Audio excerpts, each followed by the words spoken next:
You move, you breathe, you speak, but something inside you hasn't moved in years. You sit in meetings, you laugh with friends, you answer texts, cook dinner, get through the day. But it's not you who's doing it. It's your body on autopilot, a shadow of someone who used to feel. There was a time you were here, fully. You felt the sun like warmth instead of weather. You tasted music, you dreamed in color. But now, it's like watching your own life from a locked room. You're tired, and not just the kind of tired that sleep can fix. It's a soul exhaustion, as if something ancient inside you quietly packed its things and left, not to escape you, but maybe to protect itself from a world that stopped feeling safe, and no one noticed, because you got so good at pretending. You say, "I'm fine," like it's your name. You smile just enough, nod at the right times, show up where you're supposed to, but no one asks why your eyes don't sparkle anymore, why your laugh sounds like an echo. Somewhere along the way, you learned that being real was dangerous, that vulnerability invited disappointment, so you disappeared in plain sight. Still here, but not here. You're not broken, you adapted. This version of you, the one who survives instead of lives, isn't weak. It's the strongest part of you, the part that carried you through what no one else saw. But even strength gets tired of pretending to be okay. So let me ask you this. What if your soul didn't abandon you, but is simply waiting for you to stop running? What if this numbness, this ache you carry quietly, is not a failure, but an invitation to return, not to who you were, but to who you were meant to become, before the world taught you to disappear? Because maybe you're not lost. Maybe you've just been gone from yourself too long. And this pain is the sound of your soul knocking on the door, asking, "Are you still in there? Would you let me come home?" There's a strange kind of pain that doesn't scream. It just lingers. You feel it when you wake up and already wish the day was over. You feel it when everyone's talking and you're smiling. But inside there's silence. Not peaceful silence. Empty silence. Somewhere in your life you began to split. One version of you for the world. Another version buried deep, untouched. The version that felt too sensitive, too intense, too real. So you hid it. Behind politeness, behind humor, behind competence. That's how it begins. You learn which parts of you are acceptable and which parts make people uncomfortable. You become a curator of yourself, editing your truth, sharpening your edges, softening your fire, until one day, you can't find the original anymore. You start playing roles, the strong one, the funny one, the helper, the achiever, the one who has it together. But it's all a script, a performance written by fear, directed by old wounds. And this is the part that hurts the most. You did it to be loved. You shaped yourself so carefully, just to feel safe in a world that didn't know how to hold your truth. You became who they wanted you to be, but in the process, you stopped being you. This is the invisible prison of self-denial. The walls aren't steel. They're made of expectations. The bars aren't locked. They're made of memories. Memories of moments when being authentic cost you something. So now, even when there's no one to impress, you still wear the mask. It's not just a habit. It's a survival strategy, and it worked. That mask got you through. It helped you navigate rooms where your soul wouldn't have been safe. But here's the thing. You're not in those rooms anymore. The danger isn't real now. But the mask, it stayed. And over time, the longer you wear it, the heavier it becomes. It doesn't just hide your face. It starts to crush your spirit. So let me ask you this. Who are you when no one's watching? Not the version you post online. Not the version your family expects. Not even the version your friends think they know. But the you that exists in those quiet moments, when the world goes still and your soul whispers, "I miss you." That version, that quiet, forgotten self, is still in there, waiting. But the longer you pretend, the farther away they feel. Because every time you laugh at a joke that hurts you, or say yes when your body screams no, you disappear a little more, until you can't tell the difference between survival and surrender. And this is the truth you've been afraid to face. You don't know who you are anymore. Not because you failed, but because you've spent years being who you thought you had to be. And that's not your fault. You were trying to belong, trying to be enough, trying to be safe. But now, you're tired. Not just tired of others, tired of yourself, tired of pretending, tired of the performance. And maybe it's time to step off the stage, to stop memorizing lines that don't reflect your truth, to stop clapping for a version of your life that doesn't move your heart. This is where the real courage begins. Not in becoming someone better, but in unbecoming everything that was never really you. Let the old roles crumble. Let the mask crack. Let the silence between your breaths speak louder than the noise around you. Because underneath it all, there's still a pulse, a truth, a fire. Not loud, not flashy, but real. And that's all your soul ever wanted.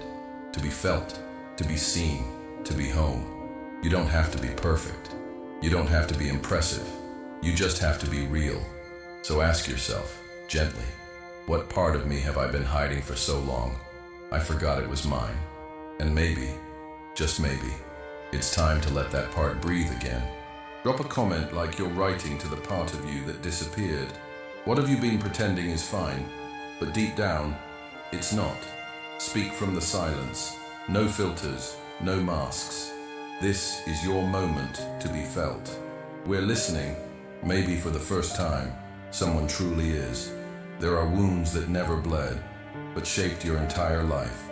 You carry them in the way you flinch at kindness, in how you shrink your truth so others stay comfortable, in the tight smile you wear when someone says, "You're so strong." They think it's a compliment, but you know, strength was never a choice. It was survival. No one saw the nights you couldn't sleep, the mornings you woke up already defeated, the way your chest feels like it's holding in a scream no one can hear. You became the keeper of your own storm. And when the world asked how you were, you learned to answer with silence. But here's something no one ever told you. Pain doesn't just hurt. It builds, it shapes, it teaches.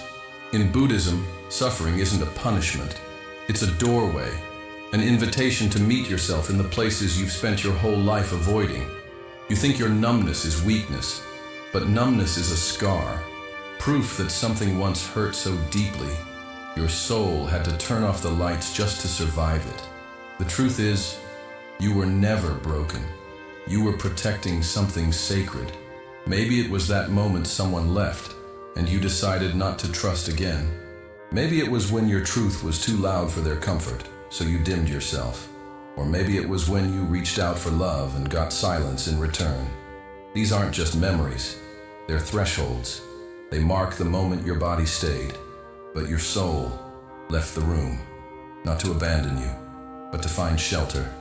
And now, years later, you still feel that distance, that cold space between who you are and who you pretend to be.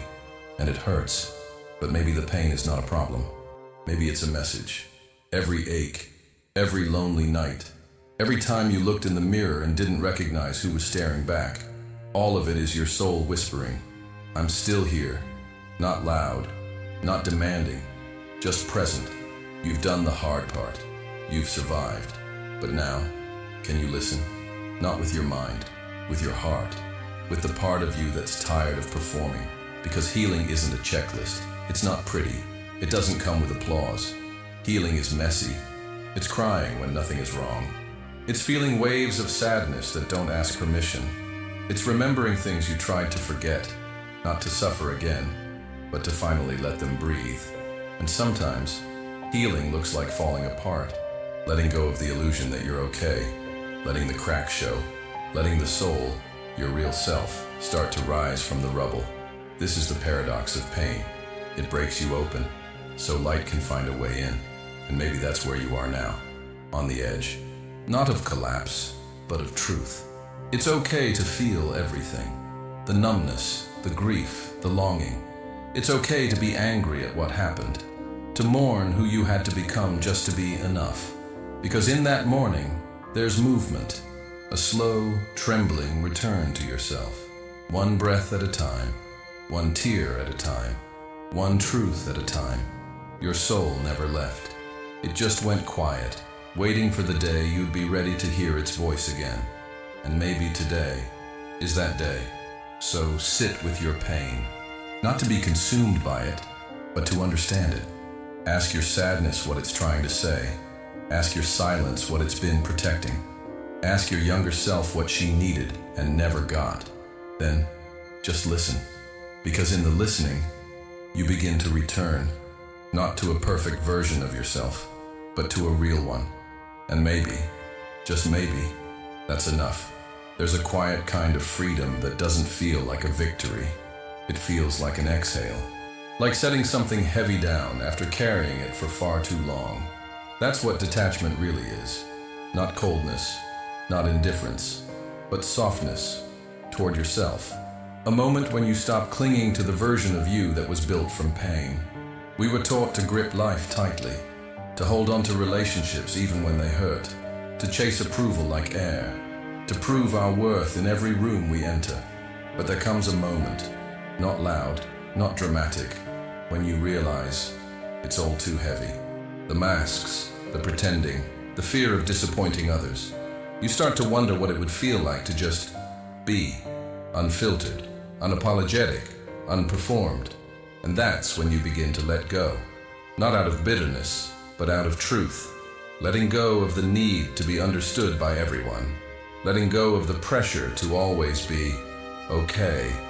Letting go of the stories that told you love must be earned through sacrifice. Detachment isn't pushing life away. It's allowing life to flow through you, without making every wave a personal storm. Like standing in the river without needing to stop the current. Like breathing without armor. Like finally trusting that who you are without the layers is enough. You start noticing the small shifts. The way you stop explaining yourself to people who don't listen. The way you walk away from what drains you, not out of anger, but out of reverence for your own energy. You begin to choose peace over performance, stillness over noise, truth over approval. And something beautiful happens. You start to come back into your own skin, not the skin shaped by fear or expectation, but the one that fits your spirit like home. The paradox is real. The less you try to be someone, the more yourself you become. The more you let go, the more of you remains. You stop searching for permission. You stop auditioning for love. Because you realize, love that needs you to shrink isn't love. It's control dressed in validation. You begin to feel something ancient waking up inside. Not the old roles, not the survival self, but the part of you that was always free. The part that danced before the world told you how to move. The part that felt joy without needing to earn it. The part that rested without guilt. This isn't about giving up on people. It's about giving up on the idea that you must betray yourself to belong. When you stop clinging, you start choosing. When you stop performing, you start living.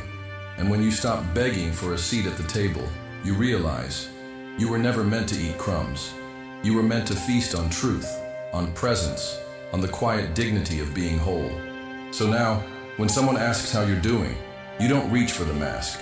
You pause, you feel, you answer with something real, even if it's messy. Because you're not here to be admired. You're here to be you. And if that scares people, so be it. You no longer belong to the version of life that demanded your silence. You belong to yourself.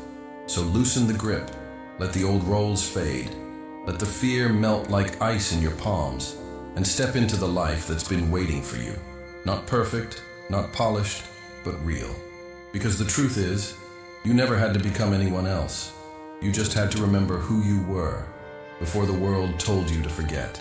Some truths don't arrive with lightning. They arrive in stillness, like the sound of your own breath when everything else has finally gone quiet. This is the part no one talks about, the moment after the letting go, after the mask slips, after the tears have dried on a pillow no one else saw. It's not triumphant, it's tender, like standing barefoot in the ruins of who you used to be and realizing you're not broken, you're just bare. You don't need to rebuild right away. You don't need to rush toward the next identity. This is not the time for answers. It's the time for presence. Because healing isn't about becoming something new. It's about finally stopping long enough to meet what's always been inside you, but buried under noise, shame, and pretending. This silence you're feeling, it's not emptiness, it's space. Space where pain used to live, where anxiety used to whisper, where guilt used to shout. Now, there's just you. And it feels unfamiliar, maybe even frightening. Because when the noise disappears, you start to hear your soul again. At first, it sounds like a question. Is it safe to come out? Then maybe a whisper. Can I be this soft and still be loved? And finally, a knowing. I don't have to run anymore. Surrender is not weakness. It's strength in its rawest form. It's saying, I won't fight myself anymore. I won't abandon myself to be chosen. I won't chase what was never meant to stay. It's sitting with the ache and not trying to fix it, just holding it, like a child who finally gets to cry in someone's arms. You've carried yourself for so long, held it all together so others wouldn't fall apart. Now, it's your turn to be held, not by anyone else, but by the present moment, by breath, by truth, by the quiet presence of your own being. That's the real return, not to some ideal version of life, but to this one, this body, this breath, this moment. And here, you don't need to be anything. You just are. Maybe the world didn't know what to do with your softness. Maybe they called it weakness. But here, it's sacred. Maybe they didn't recognize your silence. But here, it's your language. Maybe they never saw your soul. But now, you do. That's what matters. This is what it means to come home. Not to a place, but to yourself. No applause, no performance. Just the steady rhythm of truth returning to your chest. You're not behind. You're not late. You're right on time for your own life. So if today all you did was breathe, that's enough. If all you did was sit with the ache instead of pushing it away, that's healing. And if all you can do is whisper, I'm still here, then let that be your prayer. Because that's all your soul ever wanted. Not for you to be perfect, just present. And if the tears come, let them. If the silence stretches, stay in it. If you forget and start performing again, forgive yourself. This is not a straight line, it's a spiral, a sacred dance of forgetting and remembering. And every time you return a little softer, a little deeper, a little more real. So here's the last question I'll ask you. Not to answer with words, but to hold in your heart. What if the only thing your soul ever needed was for you to stop pretending you were okay? Let that question echo. Let it soften you. Let it lead you back to the only place that ever mattered. Here, now, you. Welcome home.